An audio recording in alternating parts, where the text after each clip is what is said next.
Hello everyone, मैं हूं आस्था। UPSC के बारे में आप सभी अच्छे से जानते हैं और आप ये भी जानते हैं कि यूपीएससी के द्वारा हमारे देश के टॉप रिक्रूटमेंट एग्जामिनेशंस कंडक्ट कराए जाते हैं। टॉप गवर्नमेंट जॉब वैकेंसीज के लिए यूपीएससी की तरफ से वैकेंसीज आउट होती हैं, जिसमें से मोस्ट पॉपुलर है आईएएस एग्जाम। अब आईएएस एग्जाम कहें या यूपीएससी सीएसई कहें, इसके बारे में तो आप सभी अच्छे से जानते हैं। लेकिन यूपीएससी के द्वारा ही एक और एग्जाम कंडक्ट कराया जाता है, जो कि है आईईएस आईएसएस एग्जामिनेशन। आज हम इसी एग्जामिनेशन के बारे में इस वीडियो में जानने वाले हैं, तो कंटिन्यू रखिएगा वीडियो को। सारी इंफॉर्मेशन आपको दूंगी कि ये क्या एग्जाम होता है, कौन से पोस्ट पर आपकी भर्ती होती है, आपकी रिस्पॉन्सिबिलिटीज क्या होती है, एलिजिबिलिटी क्राइटेरिया, सिलेक्शन प्रोसीजर, सारा सब कुछ हम इस वीडियो में क्लियर करने वाले हैं।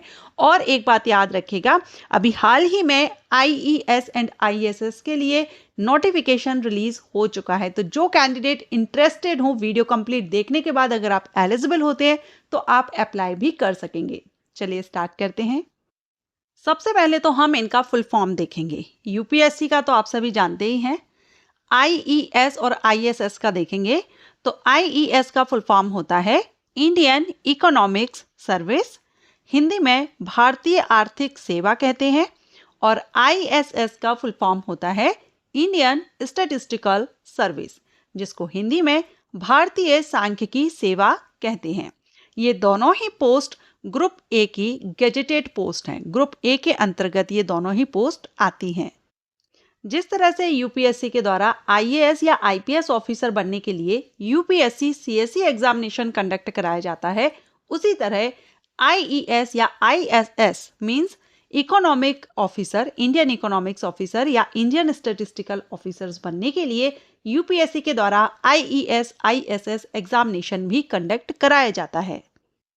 वैकेंसी भले ही यूपीएससी सीएसई के कंपैरिजन में आईईएस आईएसएस के लिए कम निकलती हैं, लेकिन ग्रुप ए की बेहतरीन पोस्ट और बेहतरीन अपॉर्चुनिटी है आप सभी के लिए। अब आईईएस या आईएसएस की जॉब प्रोफाइल या हम ड्यूटीज की बात करें, रिस्पॉन्सिबिलिटीज की बात करें, क्योंकि आईएएस आईपीएस के बारे में तो आपको पता है, लेकिन आईएएस और आईएसएस का क्या काम होता है।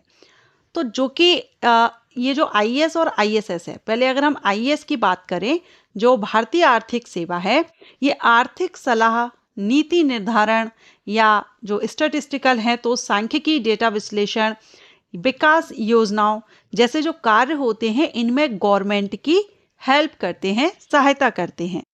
जैसे कि आईएएस है, आईपीएस हैं, ये एक प्रशासनिक ऑफिसर्स होते हैं और इनकी प्रशासनिक जिम्मेदारियां होती हैं, जिनको अपने लेवल पर जहां पर ये पोस्टेड होते हैं, जो इनको रिस्पॉन्सिबिलिटी दी जाती है, जो इनका एरिया होता है, वहां पर जिम्मेदारियां निभाते हैं, प्रशासनिक जिम्मेदारियां। वहीं आईएएस और आईएसएस की अगर हम बात करें तो ये डायरेक्ट जो सरकारी नीतियां हैं, डेटा आधारित जो पहलू हैं, इन पर स्पेशलिस्ट हम कह सकते हैं या विशेषज्ञ के रूप में ये कार्य करते हैं। डायरेक्ट गवर्नमेंट को आर्थिक रूप से सलाह देना, किसी आर्थिक योजना या नीति को अंतर्गत गवर्नमेंट को सलाह देना, सहायता देना इनकी जिम्मेदारी होती है। अब हम बात करेंगे एलिजिबिलिटी क्राइटेरिया की, तो इसमें क्वालिफिकेशन देखेंगे। सबसे पहले आईईएस के लिए, इंडियन इकोनॉमिक सर्विस में अगर आप आईईएस ज्वाइन करना चाहते हैं या बनना चाहते हैं तो इकोनॉमिक्स में या अप्लाइड इकोनॉमिक्स में या फिर बिजनेस इकोनॉमिक्स में आपका पोस्ट ग्रेजुएशन होना चाहिए। वहीं आईएसएस के लिए अगर हम बात करें तो स्टैटिस्टिकल, मैथमेटिकल स्टैटिस्टिकल या अप्लाइड स्टैटिस्टिकल में आपका पीजी होना चाहिए, पोस्ट ग्रेजुएट होना चाहिए। तो आईएएस वगैरह के लिए तो आपका ग्रेजुएट कैंडिडेट एलिजिबल होते हैं, लेकिन अगर आप आईईएस आईएसएस बनना चाहते हैं तो यहाँ पर पोस्ट ग्रेजुएट कैंडिडेट एलिजिबल होते हैं। अब बात करेंगे एज लिमिट की, तो एज क्राइटेरिया जनरल कैंडिडेट के लिए कम से कम उम्र 21 वर्ष और ज़्यादा से ज़्यादा 30 वर्ष होती है। अनरिजर्व कैंडिडेट के लिए रिजर्व कैटेगरीज में रिलैक्सेशन मिलता है सेंट्रल गवर्नमेंट रूल्स के अकॉर्डिंग। सिलेक्शन प्रोसीजर में रिटन एग्जामिनेशन एंड इंटरव्यू होता है। रिटन एग्जामिनेशन 1000 मार्क का होता है और इंटरव्यू 200 मार्क्स का रहता है। अब अगर हम इंडियन इकोनॉमिक सर्विस के लिए रिटन एग्जामिनेशन देखें तो इसमें जनरल इंग्लिश से 100 मार्क्स के क्वेश्चन आते हैं, जनरल स्टडीज 100 मार्क्स का, जनरल इकोनॉमिक्स में फर्स्ट सेकंड थर्ड इकोनॉमिक्स के 3 पेपर होंगे एंड इंडियन इकोनॉमिक्स। तो इकोनॉमिक्स के जो रहेंगे वो 200 मार्क्स के रहेंगे।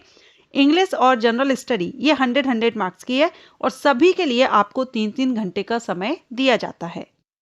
और ये सारे के सारे जो पेपर आपके रहेंगे ये सब्जेक्टिव टाइप रहेंगे।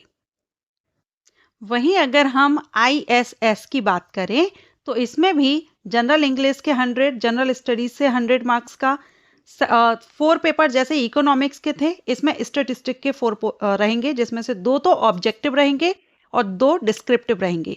और general English and general studies ये सब्जेक्टिव रहेगा, ठीक है। लेकिन स्टैटिस्टिक फर्स्ट और सेकंड जो ऑब्जेक्टिव है उनमें 2-2 घंटे का समय आपको दिया जाएगा। सो ये थी जानकारी, शॉर्ट में आपको जानकारी देने की कोशिश की है IES एंड ISS एग्जामिनेशन के बारे में। अगर अब आपको लगता है कि आप इसके लिए एलिजिबल हैं तो अभी इसका नोटिफिकेशन आउट हो चुका है, एप्लीकेशन स्टार्ट हो चुके हैं। 3 मार्च अप्लाई करने की लास्ट डेट है। जो भी कैंडिडेट अप्लाई करना चाहें अप्लाई कर सकते हैं। और ये इंफॉर्मेशन अगर आपके लिए यूजफुल रही है तो वीडियो को लाइक कीजिए एंड कमेंट करके जरूर बताइएगा। Thank you.